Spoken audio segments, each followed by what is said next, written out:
No vídeo passado eu fiz uma confusão que quase não botei no ar, mas daí é tão trabalhoso fazer essa Belezura. que resolvi deixar. Ele não é de todo impróprio. Daí esse aqui é meio uma sequência.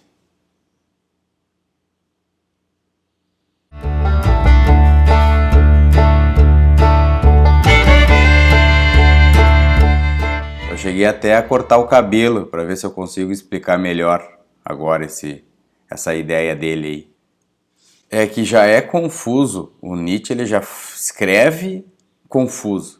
Daí explicar uma coisa em 5 minutos e coisas assim profundas.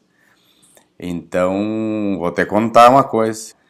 Mas é assim, ó. Estava sendo falado de que a nobreza do escravo é a rebeldia, é a rebelião. E que seja a obediência a vossa nobreza, né? Ele dizia então que a gente consegue, se a gente for superar quando a gente está nessa posição de obediência, então parece que a gente seria escravo no momento que a gente obedece, ou seja, que a gente não é livre porque a gente obedece porque a gente precisa obedecer.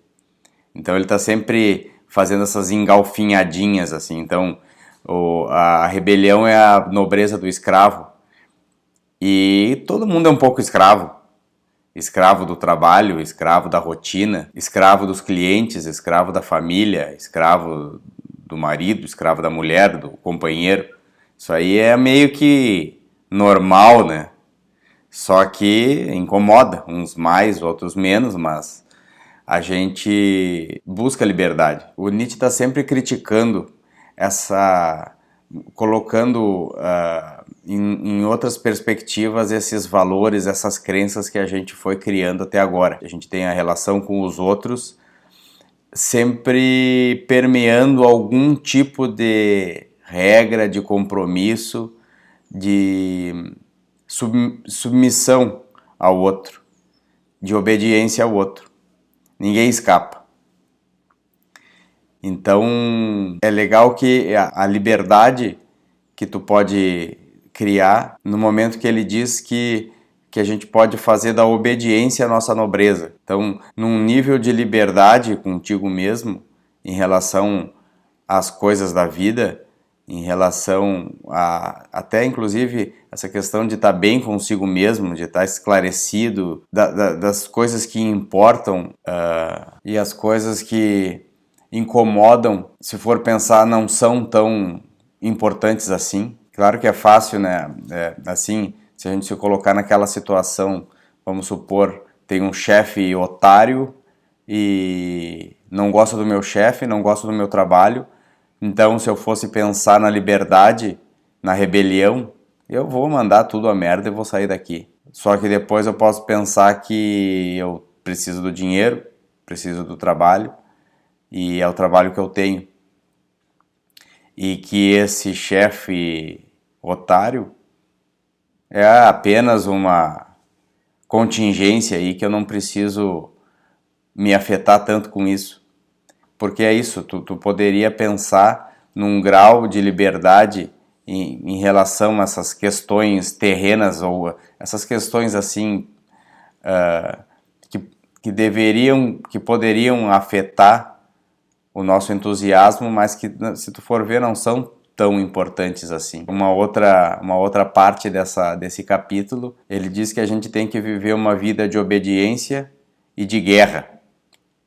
E como um bom guerreiro, a gente não deve se poupar. Tipo, para ir atrás, né, das ambições e das coisas que realmente importam. Daí ele fala que a gente deve ter a mais alta esperança, o amor à vida, o amor à esperança, e que mais alto pensamento seja um pensamento de esperança. Eu sei que tem gente que critica essa questão de esperança. Tudo tem o contraste, tem o paradoxo, tem uma forma da gente parecer que pode se prejudicar com aquela crença, né? A esperança também. A gente ter muita esperança é ter muita expectativa.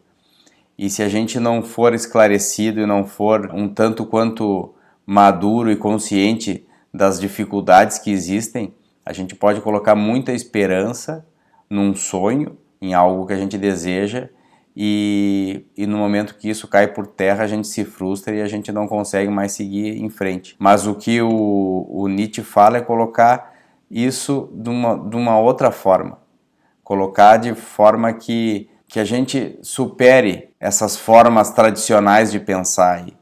Ele diz que o homem deve ser superado. Inclusive ele tem um termo que é o super-homem. Talvez o cara que inventou o super-homem lá do filme lia Nietzsche, porque não é bem esse super-homem, né? Mas seriam poderes, na forma que o Nietzsche fala, seriam poderes que a gente adquire enxergando as coisas de outra forma, não ficando preso nessas crenças que a gente foi criando pra gente mesmo. Porque a gente parece que sente as coisas e entende as coisas pela metade. No momento que eu não quero obedecer porque eu acho que eu sou superior a alguém que me manda, eu já parece que me coloco numa posição meio ilusória assim em relação a mim mesmo. Alguém falou, não me lembro quem, que se tu quiser buscar ser uma pessoa boa, primeiro tu tem que perceber que tu não é bom, que tem muito que melhorar. Então, me parece que essa coisa de pensar em nobreza e pensar em obediência é se colocar realmente na posição de escravo e de inferior e aceitar nossas covardias, nossos medos, nossos egoísmos e por aí vai.